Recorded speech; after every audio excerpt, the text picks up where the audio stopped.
योना की पुस्तक बाइबल की एक अत्यंत शिक्षाप्रद और आत्मिक कहानी है जो आज्ञाकारिता, पश्चाताप और परमेश्वर की दया को स्पष्ट रूप से प्रकट करती है। परमेश्वर ने योना नामक भविष्यद्वक्ता को आदेश दिया कि वह नीनवे नगर में जाकर वहां के लोगों को उनके पापों के कारण चेतावनी दे, क्योंकि उनका दुष्ट व्यवहार परमेश्वर की दृष्टि में बढ़ गया था। परंतु योना परमेश्वर की आज्ञा से बचने के लिए नीनवे के विपरीत दिशा में तरशीश जाने के लिए जहाज पर चढ़ गया। यह सोचकर कि वह परमेश्वर से दूर भाग सकता है, योना समुद्र यात्रा पर निकल पड़ा।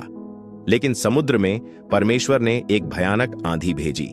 जहाज डगमगाने लगा और नाविक डर गए।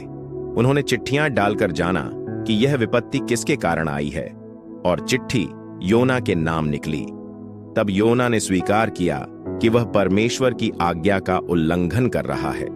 उसने नाविकों से कहा कि उसे समुद्र में फेंक दो, तब आंधी थम जाएगी। जैसे ही योना को समुद्र में डाला गया, तूफान शांत हो गया।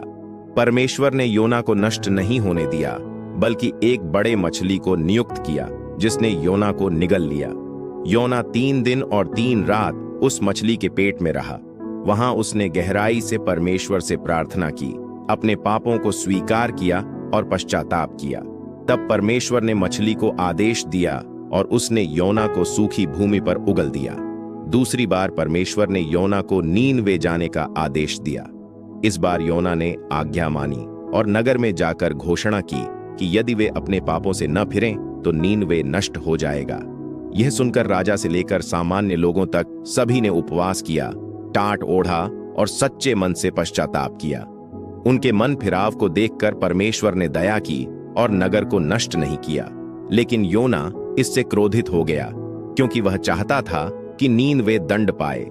तब परमेश्वर ने उसे एक बेल के माध्यम से शिक्षा दी कि जैसे योना उस बेल के नष्ट होने से दुखी हुआ, वैसे ही परमेश्वर को उन हजारों लोगों पर दया आती है जो पश्चाताप करते हैं। इससे योना को समझाया गया कि परमेश्वर करुणामय और क्षमा करने वाला है। कहानी से सीख, परमेश्वर की आज्ञा से भागना व्यर्थ है। सच्चा पश्चाताप परमेश्वर की दया को आकर्षित करता है। परमेश्वर सभी जातियों और लोगों पर दया करना चाहता है।